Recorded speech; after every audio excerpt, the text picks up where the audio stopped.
오늘의 사연 시작하겠습니다. 안녕하세요. 이제 결혼 2년 차인데 신혼생활 포기하고 해외에서 기러기 생활하고 있는 30대 남자입니다. 우연찮게 얻은 기회를 얻어 미국에 와서 지내고 있네요. 제가 원해서 온 거라 조금 외롭기는 하지만 어디다가 탓도 못하겠네요. 다행스럽게도 요즘은 형부 챙겨준다고 따라온 처제 덕분에 외로울 날은 없습니다. 아내가 같이 미국으로 따라오는 방법도 있었지만 지금 이 상황에 따라오지 않은 게 다행스럽기도 합니다.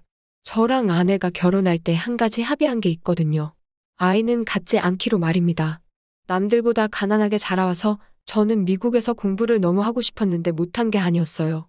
그런데 막상 제가 장성하고 결혼할 나이가 되니 이제서야 제 한몫 겨우 앞가림하고 있는 생각이 드는데 혹시나 태어날 아이가 저처럼 하고 싶은 게 있는데 경제적인 이유로 무언가를 포기하게 되면 아이도 저도 불행하지 않을까 하는 생각에 자연스럽게 딩크족이 되었습니다. 아내는 저랑 정반대의 이유입니다. 유복한 가정에서 자라왔고 부족함 없이 커왔습니다. 공부하는 거 좋아했고 지금은 자기가 꼭 되고 싶었던 꿈을 이뤄서 원하는 회사에 다니고 있습니다. 그렇다 보니 아내는 세상에서 가장 중요한 게 자기 인생이라고 생각하는 가치관을 갖게 되었다고 합니다. 그런데 당연히 아이가 태어나고 육아를 하게 되면 자기가 어렵게 얻은 직장을 그만두어야 할 수도 있다는 리스크를 갖기조차 싫었나 봅니다. 아내의 월수입이 상당한 편이라 남편이 아이를 돌보는 방법도 있지 않냐 했더니 그러면 그 남자의 인생 또한 우습지 않겠냐고 하는 거예요. 사람을 써서 애를 키우면 애는 애대로 사랑받지 못하겠냐고 하는 입장이었고요. 저나 아내나 방법은 다르지만 뜻이 맞아서 결혼을 하게 되었습니다. 아내를 만나게 된 건 처제의 공이 컸어요. 사실 말씀드렸다시피 제가 워낙에 어렵게 자라왔다 보니 공부를 많이 소홀히 했습니다. 제가 다닌 대학교를 무시하는 건 아니지만 솔직히 별 볼 일 없는 학교이기도 하고 여기가 대학 공부를 하러 온 곳인지 술 먹으러 온 곳인지 모를 정도로 매일같이 주지웅림의 나날을 보냈었어요. 그때는 그냥 젊은 마음에 매일매일 다른 여자를 만나는 게 그렇게 재밌었는데 어느 날인가 회의가 들더라고요. 저랑 같이 여자 꼬시러 여기저기 다니던 녀석이었는데 정말 난 놓고 기억자도 모른다고 할 정도로 아무것도 모르는 녀석이었습니다. 그런 녀석이 대학생이라고 저랑 같이 있는데 저도 남들 눈에는 저런 놈으로 보일까 싶어서 그날로 술 먹고 여자 만나는 걸 끊어버리고 아르바이트를 해서 돈을 모은 뒤 편입 공부를 시작했습니다. 편입 공부하면서 제가 영어 하나만큼은 기가 막히게 배웠습니다. 1년 동안 정말 잠도 아껴가면서 공부를 해서 그렇게 내노라 하는 상위권 대학에 편입을 성공하게 되었습니다. 그런데 말씀드렸다시피 집안 형편이 그닥 좋지가 않으니 학교를 다니면서 일을 계속해야 했고요. 그렇게 휴학도 1년씩 해서 돈을 벌고 군대도 다녀오게 되었고 대학을 졸업할 때가 되니 나이가 29살이더라고요. 늦깎이 졸업생이었죠. 졸업 후 해외 유학을 꿈도 꿔봤는데 현실적으로 불가능한 상황이라서 그 꿈은 접었습니다. 취직 준비를 하는데도 돈이 들더라고요. 좀 더 좋은 조건의 회사에 들어가고 싶어서 아예 어느 정도 선 이상은 쳐다보지도 않았습니다. 첫 단추가 중요하다고 생각했으니까요. 그런데 생각보다 취업의 문턱은 높았고 그때 생활비를 벌려고 시작한 게 과외입니다. 그 당시 처제는 반수를 시작한 대학생이었습니다. 처제도 저와 똑같이 다니던 학교의 염증을 느껴서 더 좋은 학교를 도전해보려는 게 목표였어요. 그러니 다른 학생들보다도 더 신경이 쓰이더라고요. 제 모습을 보는 것 같기도 했고 정말 노력하는 게 눈에 보였기도 하고 무엇보다 얼굴이 너무 예뻤거든요. 그 당시 국민 첫사랑으로 불리던 가수 출신 여배우보다 키는 조금 작았지만 많이 닮았었어요. 이제 갓 대학생이 된 처제를 서른을 바라보는 제가 어떻게 해볼 수는 없어서 그냥 참았습니다. 제가 처제를 과외해주면서 아껴줬듯이 처제도 열성적으로 가르쳐주는 제가 좋았나 봐요. 저를 잘 따르기도 했고 제가 처제에게 관심이 있듯이 처제도 저한테 관심이 있는 것처럼 헷갈리게 행동을 했었습니다. 심지어 처제는 그 당시에 반수 준비를 하면서도 혼자서 자취를 하고 있었기에 둘이서 수업하다가 묘한 분위기가 흘러서 정말 사람 헷갈리게 만드는 일도 몇 번 있었어요. 반수였다 보니 기간이 짧은 수험 준비였지만 원래 기본기도 탄탄했고 공부도 잘하던 처제라 그런지 삼수까지 볼 필요도 없었습니다. 그의 말에 처제는 이미 대한민국 최고 대학교 중에 하나인 곳에 당당하게 합격을 했어요. 얼굴 이쁘지, 공부 잘하지. 누가 되었든 간에 처제를 나중에 데려갈 놈이 부럽기까지 했었습니다. 그런데 처제도 저랑 떨어지는 게 아쉽기는 했나 봐요. 더 이상 과외를 할 필요가 없는데 저한테 선생님 하면서 오늘은 뭐 했네, 이걸 했네 저걸 했네 하면서 일기를 쓰듯 연락을 해왔습니다. 처음에는 저도 많이 두근거리고 처제의 연락이 기다려졌어요. 그런데 한편으로는 처제는 이제 신나는 대학 생활을 시작해야 되는데 취직도 못해서 과외 일만 하고 있는 30이 다 된 저와 만나는 장면 또한 상상이 안 갔어요. 처제를 진심으로 걱정한다면 제가 처제를 포기하는 게 맞는 그림이 아닌가 싶어서 최대한 처제에게 거리를 두려고 노력했습니다. 처제도 그 당시 제가 의도적으로 자기를 피한다는 걸 알았는지 아니면 이제 대학생활 다 적응해서 자기 또래 남자들과 잘 되고 있는 건지 저한테 연락하는 횟수가 점점 줄기 시작했습니다. 간간히 카카오에 바뀌는 사진만 열어서 보고 그랬어요. 사실상 처제가 저한테는 첫사랑이나 마찬가지였습니다. 꼴통 대학교 다니면서 여자는 많이 알았지만 마음을 주고 연애를 해본 적이 없거든요. 그리고 지금 취직 준비할 때까지 너무 바쁘게 살아와서 따로 연애를 한 적이 없다 보니 이렇게 신경이 쓰이고 마음이 가는 여자가 따로 없었는데 다 늦어서 이렇게 마음 졸이며 사랑을 하게 될 줄은 몰랐습니다. 그러다 정말 오랜만에 처제한테 연락이 왔어요.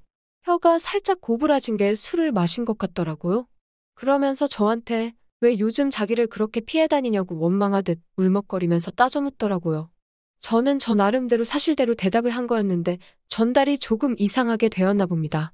처제는 나이도 젊고 아직 창창하지 않냐고 한 말이 처제 딴에는 제가 나이차가 많이 나는 여자는 관심이 없다고 생각했는가 봐요. 그러니 처제가 꺼낸 말이 그러면 자기 언니를 소개시켜 주겠답니다. 솔직히 서운하기도 했고 제가 그동안 착각했나 싶기도 했어요. 저는 그 말에 처제가 그런 거 상관없다고 그냥 만나자고 할 줄 알았었거든요. 지금 생각해보면 처제가 저를 어떻게든 자기 곁에 두고 싶어서 그랬던 게 아닐까 생각을 했습니다. 저도 그때 생각한 게 처제 언니를 소개받는다 하면 처제도 그동안 우리 둘 사이에 오고 갔던 묘한 분위기가 사랑이라는 감정이 아니라고 받아들이지 않을까 싶었고 차라리 그 편이 나을 거라고 생각도 들었어요. 그렇게 지금의 아내를 만나게 되었습니다. 아내는 처제랑은 비슷하게 생겼지만 청순한 느낌보다는 좀 더 똘망똘망하고 자기 주장 강할 것 같은 이미지였습니다. 실제로도 그랬고요. 저랑 몇 번 만나다가 솔직하게 제가 마음에 든다고 하고서는 저랑 오래 만나고 싶다는 말까지 서슴없이 하더라고요. 요즘 여자치고 당당하고 멋진 모습에 그리고 어딘가 모르게 제 첫사랑인 처제를 닮은 아내의 모습에 저도 아내를 받아들였고 그렇게 만남을 이어오다 제가 취직을 하고 아내도 취직을 해서 서로 자리 잡게 되면서 결혼까지 하게 되었습니다. 처제가 저희 결혼 소식에 축하한다고 했지만 기분 탓인가 어딘가 조금 슬퍼 보이는 눈을 하고 있었습니다. 아마도 기분 탓이 맞았을 겁니다. 처제는 그 누구보다 아내와 제가 결혼 준비하는 걸 나서서 도와줬습니다. 보는 눈 없는 저를 위해 아내에게 프로포즈할 때 필요한 선물과 반지를 고르는 것도 따라와서 도와줬고 심지어 제가 결혼식 날 입을 턱시도를 입으러 가는 것도 웨딩 촬영할 때도 번거로운 보조 역할 다 해오면서 누구보다 저희 결혼을 응원을 해줬어요. 그렇게 저랑 아내는 결혼식을 올리게 되었습니다. 사진 찍을 때 보니 처제가 기쁘다고 울고 있었는데 그때까지도 저는 그 눈물의 진짜 의미가 무언지 생각조차 해본 적이 없어요. 아무튼 그렇게 아내와 결혼하고 나서 신혼생활 1년을 즐기는 중 회사에서 미국에 있는 본사에 파견 근무를 나갈 사람에 대해 지원 신청 공고가 떴습니다. 그때 고민을 참 많이 했어요. 아무래도 그때 당시 제가 현실의 벽에 부딪히면서 포기했던 게 자꾸 떠오르더라고요.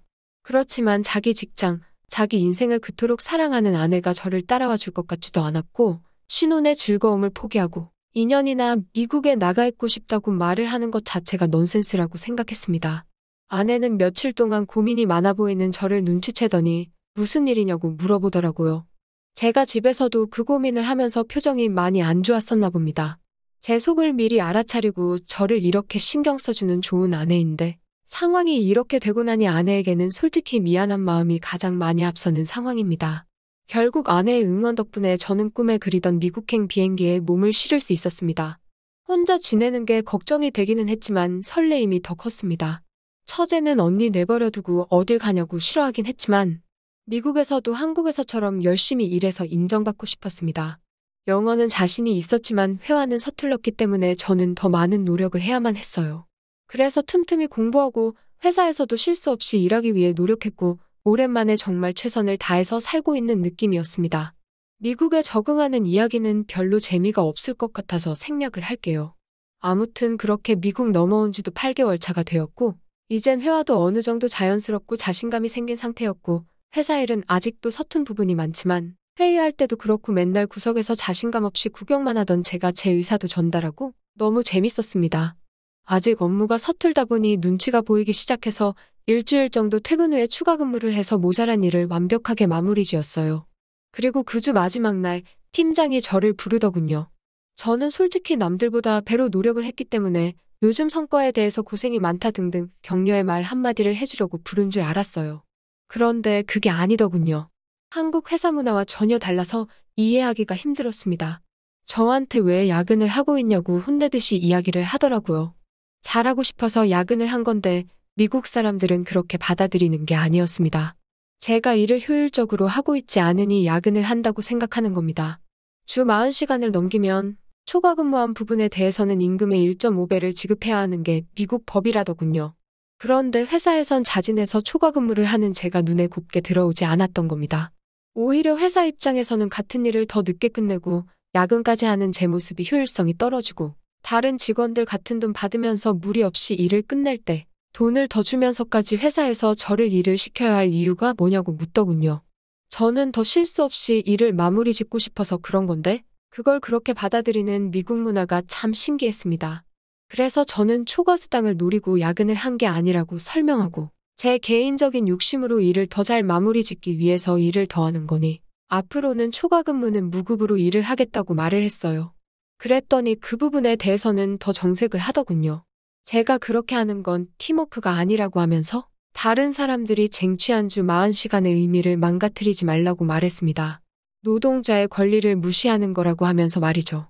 한국이었으면 애초에 야근을 다음날 새벽까지 해도 그건 그냥 일의 연장선이지 돈을 더 주거나 하지는 않았을 텐데 이래서 선진국 하는가 싶었습니다. 아무튼 그 이야기를 하면서 팀장이 제가 일한 지 8개월이 지났는데도 아직도 휴가를 안 쓰는 이유가 설마 같은 이유 때문에 그런 거냐고 묻더군요. 혼자 지내서 딱히 할 일도 없고 회사에 헌신하고 싶어서 그랬다 하니 똑같이 다른 사람을 위해서라도 제게 주어진 휴가를 다 써달라고 하더군요. 제 행동은 이기적이고 남에게 피해를 끼치는 행동이라나요. 어떻게 보면 회사 동료들 입장에서는 저는 물을 흐리는 미꾸라지 같은 놈이었던 거예요. 제 휴가 일수를 세어보니 맙소사 한국지사에서 일했던 경력까지 다 포함을 시켜서 이것저것 다 합쳐보니 몰아서 쓰면 한 달은 회사에 나오지 않아도 되더군요. 한 달 동안 뭘 해야 하나 싶었습니다. 한국에 가서 아내랑 시간을 보내야 하나 아니면 아내한테 휴가를 쓰라고 해서 어디 유럽 같은 데서 만나야 하나 그런 생각을 하고 있던 찰나에 처제한테서 연락을 하나 받게 되었습니다. 처제가 미국에 오겠다고요. 학교에서 자매 결연을 맺은 미국에 있는 대학에서 실행하는 단기 어학연수가 있는데 처제가 그걸 지원했다고 하는 겁니다. 그런데 마침 그 학교가 제가 사는 곳에서 멀지 않은 곳이다 보니 저희 집에서 지내면서 어학연수를 받겠다고 말이죠. 6주짜리 단기 코스였는데 저도 마침 한 달에 가까운 휴가일이 생겼으니 처제가 공부하는 데 도움을 줄 수 있지 않겠나 싶어서 차라리 잘 됐다 싶었네요. 아내도 마침 회사 일에 치여가지고 어디 휴가를 다녀올 상황이 아니라고 했었거든요. 혼자서 죽치고 있는 것보다 처제 공부라도 도와주면 그 길고 긴 휴가를 의미 있게 쓸 수 있다고 생각했습니다. 공항에 처제를 마중 나갔는데 1년 조금 덜 되게 못 봤는데도 한 몇 년은 못 본 것처럼 몰라보게 달라져 있었어요. 청순한 이미지의 처제였는데 머리는 온통 금색으로 염색을 하고 눈화장도 진하고 입술까지 빨갛게 칠해가지고 몰라볼 정도였어요. 무슨 심경에 변화가 있느냐 물었더니 처제가 이제 자기도 졸업 앞두고 취직하고 해야 하는데 이렇게 꾸미고 다니는 게 어쩌면 인생의 마지막 기회가 아니겠냐고 하면서 분위기 전환용이니 신경 쓰지 말라고 했습니다. 그래도 어찌 보면 저의 첫사랑이나 마찬가지기도 한데 청순하고 세상 아무것도 모를 것만 같던 처제가 세상 둘도 없는 날라리처럼 하고 등장하니 기분이 묘했습니다. 동창회에 나가서 정반대로 변해버린 첫사랑을 만난다면 이런 기분일까 싶었네요. 그런데 마냥 신나 있는 처제를 보니 겉모습이 화려하게 바뀌었을 뿐 여전히 제가 알던 처제라서 안심이 되더군요. 단기로 6주만 지내다가 가는 처제였는데 그 짧은 시간 동안 처제 지내라고 침대 사고 책상 사고 하는 건 조금 낭비인 것 같아서 대신에 제 방을 양보해줬습니다. 저는 소파에서 자면 되었으니까요. 처제가 짐을 풀면서 어떻게 그래도 그렇지 형부 침대를 빼앗겠냐고 하면서 자기가 소파에서 자겠다고 하는데 저는 신경 쓰지 말라고 가끔씩 제가 소파에서 낮잠 자는데 침대보다 더 좋을 때도 있다고 대답했어요. 그랬더니 처제가 그러지 말고 그러면 자기랑 같이 한 침대를 쓰자는 겁니다. 침대 사이즈가 둘이 눕기에 적당히 크기는 했는데 그건 침대가 크다 뿐이지. 제가 실제로 처제랑 한 침대를 쓸 수 있겠습니까? 그래서 말도 안 되는 소리 하지 말라고 했죠. 처제도 농담이라고 하면서 그래도 자다가 허리가 아프거나 하면 언제든지 침대를 뺏어도 좋다고 하더군요. 나이가 먹더니 농담도 많이 늘었다 싶었죠. 휴가라서 회사를 안 나가도 되니 차로 처제 학교까지 태워다 주고 태우러 가고 기사 노릇을 해줬습니다. 처제는 학교 끝나고 차에 탈 때마다 형부가 나 때문에 휴가까지 냈는데 나도 학교고 뭐고 둘이서 어디 놀러 가봐야 하는 거 아니냐고 하더라고요. 공부하러 왔으면 공부를 해야지 어디 놀 생각을 하냐고 하니 처제가 형부는 자기 안 보고 싶었냐고 따지더라고요. 자꾸 묘한 분위기를 만들려는 처제가 솔직히 처음에는 왜 저러나 싶었습니다. 그렇게 시간이 흐르고 처제와 맞는 첫 주말이 되었어요. 처제가 온다고 어디 주변에 가볼 만한 곳을 조금 찾아봤거든요. 그런데 처제는 미국에 오면 꼭 해보고 싶은 게 있었다면서 유명한 관광지들을 뒤로하고 영화에서 보던 것처럼 집 근처 공원에서 돗자리 펴놓고 도시락 먹으면서 현지인들처럼 지내보는 게 하고 싶었다고 하더라고요. 그래서 그러자고 했습니다. 소풍 가는데 도시락이 빠질 수가 없으니 뭘 해주면 좋을까 고민하다가 소풍이면 역시 김밥이 아니겠냐 하는 생각이 들었어요. 마침 제가 사는 지역에는 한인마트도 크게 있다 보니까 재료 구하는 데는 어려움이 없었습니다. 김밥 하나만큼은 또 자신이 있었거든요. 예전에 아르바이트 하면서 김밥도 팔아본 적이 있었고 저희 어머니 비법까지 전수받았으니 맛도 일품이었습니다. 김밥 속 다 준비하고 김밥을 말고 있는데 처제가 옆에서 구경만 하다가 자기도 한번 싸보고 싶다는 거예요. 그러라고 하고 처제한테 싸보라고 맡겼는데 재료가 얼마나 들어갈지 제대로 계산을 못했는지 마지막 줄을 살 때는 재료가 많이 남아있었습니다. 저거 남겨서 뭐 하겠나 싶어서 한번 저거 다 넣고 싸보자고 했어요. 김을 2장을 써야 할 정도로 어마무시한 김밥이 나오더군요. 김밥을 마는데 처제의 작은 손으로는 감싸지지가 않으니 처제가 이거 너무 두꺼워서 찢어지는 거 아니냐고 걱정을 하더라고요. 중간부터는 제가 넘겨받아서 어떻게 김밥 모양을 만들기는 했는데 결국 칼이 무뎌서 그런가 김밥을 썰 때 형태가 무너지더니 결국 터져버리고 말았습니다. 그건 그냥 그거대로 마구 잘라서 집에 돌아와서 그걸로는 김밥전을 부쳐 먹으면 맛있겠다 싶어서 냉장고에 대충 넣어놓고 왔어요. 처제가 원한 피크닉을 왔는데 막상 돗자리 펴놓고 책 읽고 그러려니 한국 사람들 성향에는 잘 맞지가 않더라고요. 그래서 자리에 앉자마자 김밥을 다 먹어버리고 당초 계획한 대로 책을 읽으려니 책이 도무지 눈에 들어오지가 않았습니다. 처제가 잠깐만 실례한다면서 양반 다리를 하고 있는 제 다리를 베고 눕더라고요. 누가 보면 형부와 처제가 아니라 그냥 잘 어울리는 한 쌍의 연인처럼 보였을 거예요. 저도 마음이 다 두근두근 하더군요. 그렇게 처제가 있는 6주간 형부와 처제도 아니고 연인도 아닌 애매한 분위기를 유지해가며 지냈습니다. 그리고 처제가 돌아가는 마지막 날 충격적인 사실을 저한테 말해주더라고요. 어렴풋이 짐작은 하고 있었지만 처제가 저를 남자로서 좋아했었다고 하는 겁니다. 제가 예상한 대로 제 아내를 저에게 소개시켜준 것도 어떤 방법으로든 저와의 인연의 끈을 놓치고 싶지 않았고 형부로라도 자기 옆에 존재한다면 참 좋았을 거라 생각했다고 하네요. 어린 마음에 그렇게 생각한 거였는데 언니랑 잘 돼서 결혼도 하고 이젠 더 이상 그 어떤 관계가 될 수 없게 너무나도 가까워지고 너무나도 멀어진 형부 때문에 마음고생이 심했다고 하는 겁니다. 그리고 지금 이렇게 화장도 진해지고 금발로 염색한 것도 제 관심을 끌어보고자 한 거라고 하는 거예요. 처제한테 사랑 고백을 들어보지 않은 분들은 절대 제 기분을 모르실 겁니다. 저도 처제한테 처제가 내 첫사랑이나 다름없다는 말을 저도 모르게 꺼내버렸어요. 처제는 눈물을 펑펑 흘리면서 우리 왜 이렇게 먼 길을 돌아서 만난 거냐고 슬퍼했어요. 다음 날 처제를 공항에 내려주고 집에 돌아오니 미국에 와서 처음 아내와 떨어져 지내게 되었을 때보다 더욱 더 빈자리가 크게 느껴지더군요. 침대에 가보니 제 베개에 붙어있는 처제의 머리카락과 남아있는 샴푸 향기의 잔향이 처제를 더 그립게 만들어줬습니다. 그냥 오랜만에 만나서 느끼는 기분일 거라고 스스로를 탓하고 있었습니다. 그렇게 처제를 그리워하며 한 달이 지난 어느 날이었어요. 아내한테 전화가 왔습니다. 아내의 전화에 흠칫 놀랐습니다. 처제가 무슨 이야기를 했나 괜히 찔리더라고요. 그런데 아내는 저한테 잘 지내냐고 묻고는 부탁 하나만 해도 되냐고 물어왔어요.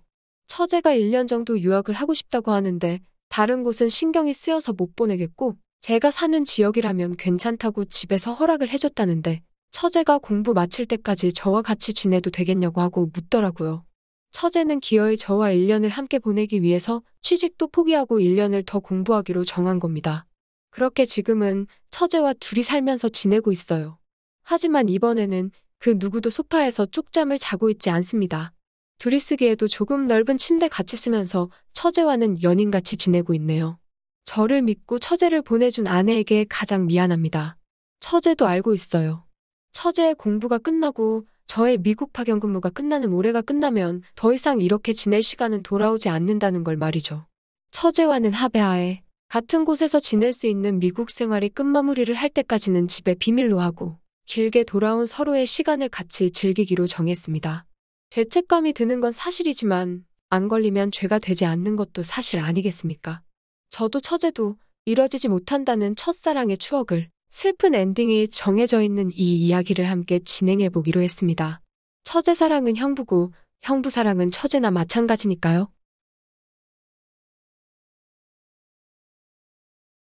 또 찾아주셔서 감사합니다. 매일 새롭고 흥미로운 사연으로 찾아뵙겠습니다. 구독과 좋아요 잊지 마시고 다음 사연으로 다시 찾아뵙겠습니다. 감사합니다.